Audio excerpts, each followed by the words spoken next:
Hello guys, আজকে আমার এক সাদিকের সাথে দেখা হইব। সাদিক আইতাছে রাস্তায় দিয়া। এই যে সাদিকের সাথে কত হইব ভিডিওর মাঝে দেখাইব। আসসালামু আলাইকুম। ওয়ালাইকুম সালাম আর রাহমাতুল্লাহি ওয়া বারাকাতুহু। কি অবস্থা? নমস্কার রবিল ভাই। আর কি অবস্থা ভাই, ভালো আছো? এই তো আছি আলহামদুলিল্লাহ, তোমাদের দোয়ায় অনেকদিন পরে দেখা হলো।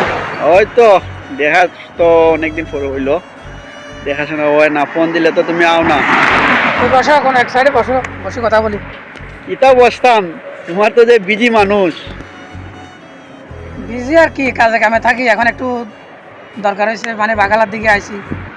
হ্যাঁ, কোনো দরকারে নেই নাকি? দরকারে কিছু রুমের লেগে সামান নেমো হইলো অবস্থা আর কি। হ্যাঁ। কি সামান নেমো আজকে, যে বাইরের ঠান্ডা হাওয়া, অবস্থা বেশি খারাপ আছে 4-5 দিন ধরে। হ্যাঁ, শুনছি অনেক প্রচুর মানুষ মারা যাইতেছে। এখন আসতেও ডর লাগতেছে অবশ্য। এই পরিস্থিতি আর কি। কাতার তো অনেক ঠান্ডাতে শুনছি, আমিও শুনছি মানুষ নাকি 2জন মারা গেছে। আর গতকালকেও তো আমাদের এখানে ওই পাশে দিয়া, আমরা যেখানে থাকি ওখান থেকে অল্প একটু দূরে, এখানে 2জন মানুষ মারা গেছে। প্রচুর ঠান্ডা পড়ে। ঠান্ডায় দেখো না কতগুলো লাগাইছে জামা কাপড়ের পরে ঠান্ডা। ও সুমো লাগাইয়া বাইরে শুয়ে পুরো ঠান্ডা লাগে নাকি? তা ঠান্ডা অবস্থা বহুত খারাপ চলে। ভালো। তে লো কিছু খাই আমরা, দোকানে লো দোকানে যাইবা তো চলো কিছু খাই। ইয়াল্লা ঠিক আছে। আয়ো।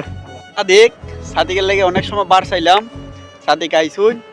এখন সাদিকের সাথে যাইমু, টুকুরা গাড়া করমু, কি অবস্থা কথাবার্তা রুবেল ভাই? কইমু।